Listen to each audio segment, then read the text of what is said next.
ناظرین، آج ایک ایسی حقیقت پر میں نے بات کرنی ہے جس پر نارملی بات ہوتی نہیں ہے، اور یہ ایک ایسی حقیقت ہے کہ جس سے انکار بھی کوئی نہیں کر سکتا۔ دنیا میں بہت سارے فلسفے ہیں، دنیا میں بہت ساری تھیوریز ہیں جس میں بڑا جس کو کہتے ہیں نا کہ اختلاف ہے، قوموں کے اندر بھی اختلاف ہے، مذہبوں میں بھی اختلاف ہے، عمر کے اندر بھی اختلاف ہے کہ نہیں جناب کچھ لوگ کہتے ہیں یہ ہے تو دوسرا کہتا ہے نہیں ایسا نہیں ہو سکتا ہے۔ بہت ساری سائنٹیفک تھیوریز ہیں، بہت ساری جناب لاجیکلی باتیں ہیں، قوموں کے کلچر ہیں، اختلاف ہے لوگوں میں، کہتے نہیں وہ کہتے ہیں یہ ٹھیک ہے، وہ کہتے ہیں یہ ٹھیک نہیں ہے۔ مگر میں جس تھیوری ہے جس حقیقت کی بات کر رہا ہوں نا، دنیا کا ہر مذہب اس کو مانتا ہے، دنیا کا ہر رہنے والا شخص جس کے اندر عقل ہے وہ اس کو ایکسیپٹ کرتا ہے۔ یہ وہ ریئلٹی ہے جس سے کوئی بھی انکار نہیں کرتا۔ وہ ایسی کون سی ریئلٹی؟ واقعی چندی چیزیں ہیں دنیا میں، شاید گنتی کی چیزیں ہوں گی جس سے پوری دنیا کے لوگ متفق ہوں کہ ہاں یہ درست ہے، یہ کنفرم ہے، یہ ہونا ہے۔ میں انہی میں سے ایک تھیوری کی بات کر رہا ہوں، انہی میں سے ایک حقیقت کی بات کرنے جا رہا ہوں۔ مگر ایسی مسلم، ایسی کنفرم حقیقت ہوتے ہوئے بھی اس پر بات کرنے کے لیے کوئی تیار نہیں ہے، اس کے بارے میں تیاری کرنے کے لیے کوئی تیار نہیں ہے۔ یہ بڑی عجیب بات ہے۔ ایسی کون سی تھیوری ہے، ایسی کون سی حقیقت ہے، بتاتا ہوں آپ۔ لیکن پہلے میں آپ کو ایک واقعہ سناتا ہوں، اس واقعے کے ذریعے ہم اس ٹاپک تک بھی پہنچ جائیں گے اور مزید ریئلائزیشن آسان ہو جائے گا۔ حضرت عبداللہ بن ابو نوح رحمۃ اللہ تعالی فرماتے ہیں، میں نے مسجد نبوی شریف میں ایک بوڑھے میاں کو دیکھا۔ وہ مسجد کی صفائی کرتے تھے اور دن رات مسجد میں ہی رہتے تھے۔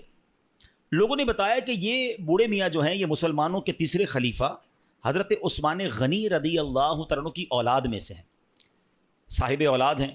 اللہ پاک نے مال بھی بڑا عطا کیا ہے، لیکن یہ سب کچھ چھوڑ کر بس مسجد کے ہو کر رہ گئے ہیں۔ صبح و شام مسجد میں پڑے رہتے ہیں، مسجد کی صفائی کرتے ہیں، بس عبادت کرتے رہتے ہیں۔ حضرت عبداللہ بن ابو نوح رحمۃ اللہ تعالیٰ کہتے ہیں، میں نے جب لوگوں کی یہ باتیں سنی تو میں نے کہا کچھ تو ہے اسپیشل، جس کے بعد اتنا مال ہو، اتنی بڑی فیملی ہو، یہ مسجد میں زیادہ ٹائم کیوں گزارتے ہیں؟ تو میں واچ کرنے لگا، ان کو فالو کرنے لگا کہ کچھ راز کی بات، سیکھنے کی بات پتہ چلے گی۔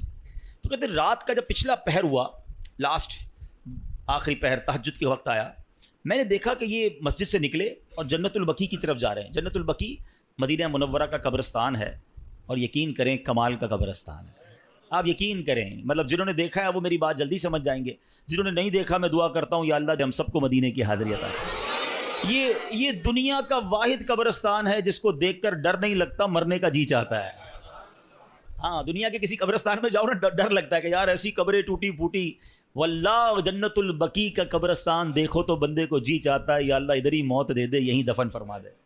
ہاں، میں کبھی موقع ملا چلیں اشارتاً بات کر دیتا ہوں، ورنہ یہ میرا موضوع نہیں ہے۔ ورنہ میری ایک بار جنت البقیع کے گورکن سے ملاقات ہوئی، ایسی باتیں مجھے بتائی انہوں نے، میں کتنی دیر تک تو روتا ہی رہا۔ اور میں دو باتیں بتا دیتا ہوں، پھر کبھی موقع ملا تو اس پر تفصیل سے بات کریں گے۔ کہ وہ مجھے ملے اور بڑی اچھی محبت والی ملاقات ہوئی۔ تو میں نے کہا یار کچھ تو بتاؤ جنت البقیع کے بارے میں، ایسا کیا ہے؟ ہم تو سنتے ہیں آپ تو قبر کھودتے ہیں، آپ تو جنت البقیع میں ہی ہوتے ہیں۔ کہتے ہیں عبدالحبیب بھائی پہلے بتائیں آپ کو میرے جسم سے خوشبو آ رہی ہے؟ میں نے کہا خوشبو تو بڑی آ رہی ہے، کون سا عطر لگایا ہے؟ کہتے ہیں واللہ میں نے کوئی عطر نہیں لگایا، یہ بقیع کی خوشبو ہے، جنت البقیع کی مٹی کی خوشبو ہے۔ اچھا، وہ کہتے ہیں دنیا کا کوئی بھی قبرستان اٹھا لیں، پھر میں نے بھی غور کیا، وہاں آپ کو کیڑے مکوڑے بہت سارے جانور ملتے ہیں نا، مردے دفن ہو رہے ہیں، اور ظاہر قبرستان میں تو صفائی نہیں ہوتی نا، تو آپ کو کیڑے بولے جنت البقیع میں ایک کیڑا نہیں ہے۔ یعنی میں آپ کو روحانیت والی باتیں نہیں بتا رہا، روحانیت تو اندر کیا کیا ہوگا وہ تو اللہ جانے، اس کا حبیب جانے، اس کی کیسی کرم نوازیاں ہیں، میں تو جو نظر سے آنے والی چیزیں بتا رہا ہوں۔ کہتا ہم جب قبر کھودتے ہیں نا عبدالحبیب بھائی، کئی بار ایسا ہوا کہ قبر کھودتے کھودتے ایسی ٹھنڈی ہوا آتی ہے کہ میں قبر کے اندر لیٹ کر خود ہی سو جاتا ہوں۔ کبھی گورکن کو قبر میں سوتے دیکھا ہے؟ کہتا ہے ایسی ٹھنڈی ہوا ہوتی ہے، میں سکون اتنا ہوتا ہے، میں کام کرتے کرتے ادھر ہی لیٹ جاتا ہوں قبر کے اندر، نیند بھی آ جاتی ہے۔ میں نے تو اس کے ہاتھ چومے اور کہا آپ ہی دعا کر دیں کہ ہمیں جنت البقیع نصیب ہو جائے۔ کمال کا قبرستان، اور کیوں ہے پتہ ہے کمال کا؟ ایک تو اس قبرستان میں کم و بیش 10,000 صحابہ اکرام مدفون ہیں، ہر صحابی نبی جنتی کی قبر کیسی ہوتی ہے پتہ ہے؟ جنت کا باغ ہوتی ہے، حدیث پاک ہے نا، یا تو جنت کا باغ ہوتی ہے قبر یا دوزخ کا گھڑا۔ تو سارے صحابہ کی قبر تو ہو گئی جنت کا باغ، جس قبرستان میں 10,000 جنت کے باغ ہوں، اب آپ سوچو نا اس قبرستان میں جو گیا، ہائے ہائے، ایسے نہیں کہتے اعلیٰ حضرت